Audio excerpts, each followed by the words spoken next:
What up, though? This is Detroit Mail with a quick, I guess you can call it a breaking news. I saw this thing come across my feed last night after we did the show, and I was surprised because, things that came out early was just saying that it was hazing, and we discussed it, acknowledging him on the show, me, Matt, and so, I thought it was just a hazing incident. And, although we said we didn't think that it was right, we thought this thing would blow over. Then all of a sudden, I look at my phone and I see they fired him. I said, that don't make sense. Why would they fire him? They already suspended him. They took action. They did an investigation. And I saw a lot of conflicting reports, because one report I saw when they say they did an investigation, they said that he didn't know what was going on at all. They said that upon the investigation, they just saw hazing. Of course, they didn't go into any detail to what level hazing was. They said they saw hazing, and I kind of discussed. We both played sports. We both talked about different hazing we've seen while playing sports. We talked about different hazing we've seen. Well, I kind of discussed like the freshman Friday we had at my high school. And on and on, we kind of talked about the hazing thing and thought this was it. It'll blow over. He got his 2-day suspension without pay, and we moved on. So then I get up early this morning, and I see the details when players came out, and they talk, because I heard them say about sexual in nature, but now they go into details, and they talking about putting on mask, the purge type mask, and dry humping, in the way of hazing, and telling the black cheerleaders they got to cut their hair, and it has to be the American way, the Northwestern way, and telling some of the black players, show me how to act like a monkey, or show me that monkey act, or something like that. And you can't wear a hat like that, you're not in the hood no more. And telling some of the Latino players to doing Cinco de Mayo to get Cinco de Mayo cut in the back of their head. I mean, just outlandish stuff. And I'm like, what? You're like, what? That's not hazing. That's gold. That gets to the level of discrimination, harassment. That's above hazing. And I think that, I don't know, because I don't want to, without having all the information, I don't want to point fingers at the wrong people. But my thing is, if you're the university and you did an investigation, you give this man 2 days, put your statement out, and then now you come back the next day and say, oh, we fired him. So what, the investigation wasn't complete? You said the investigation was over with. I don't understand. Why are you firing him now? Why not, if you haven't completed your investigation, wait till you complete your investigation, put a statement out, say, we wait until the investigation is complete, and then we'll make an assessment and tell you what we're going to do. This doesn't look good for the university. It don't look good for the program. Players talking about how they felt divided. I just think that there's a lot of things, a lot of levels to these things that should have been addressed, and it raises questions, because a lot of times when you see it happen to one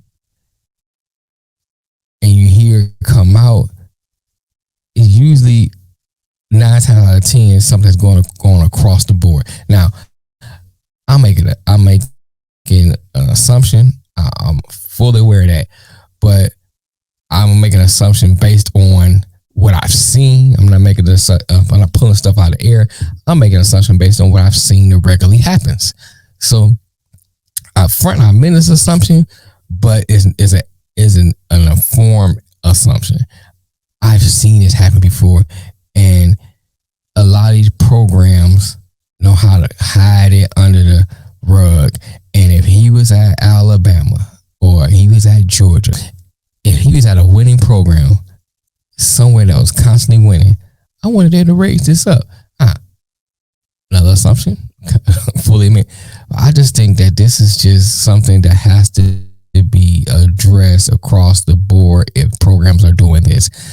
I know there's some out there to say hazing, it's something we do, hazing something we go through. And, back in the day,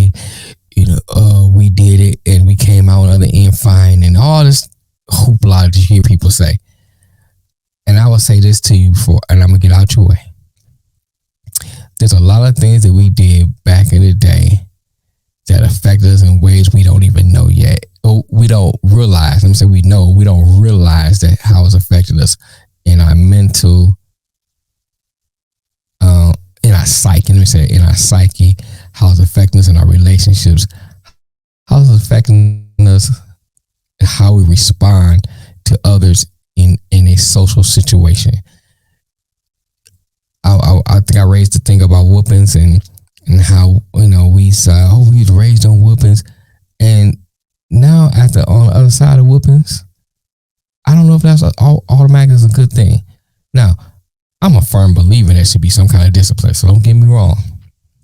There should be some type of discipline, because I've seen the kids out here who's all, let's not do anything. Let little Johnny be free. Let little Malik do what he wants to do.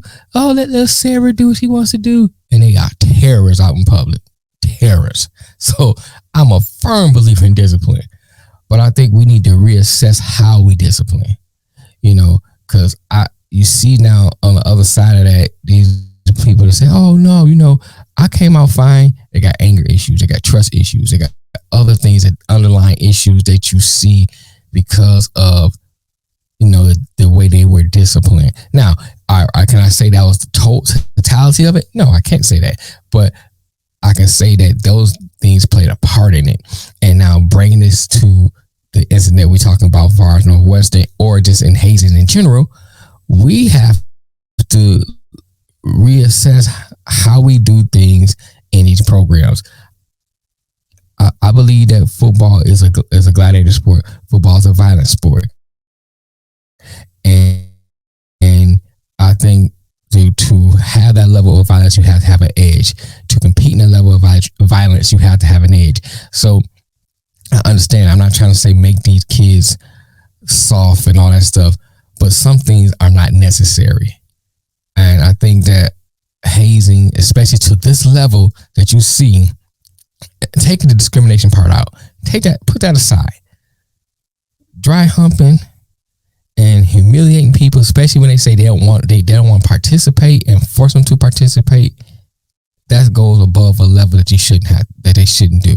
Because I grew up in an era where we sat on the porch and just start talking about each other, and and just poking fun at each other and all that kind of stuff. I grew up in that era. That's what we did. So I understand that kind of thing. And maybe I'm not going to go down that road, but I will say this, and I'm going to get out your way.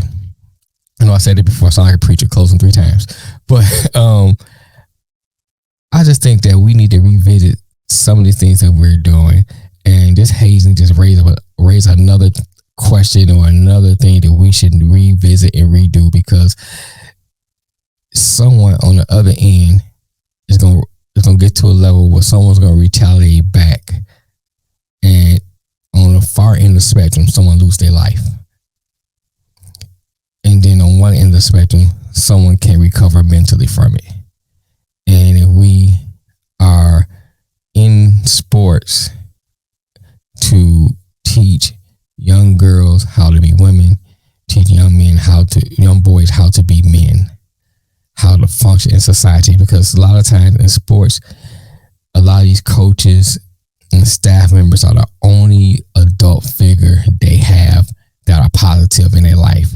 And if they get negativity from home, when they come to you and you give them negativity too, we are ruining these children, these boys, these girls, and not preparing them for adulthood. That's all I got to say. Until next time, peace.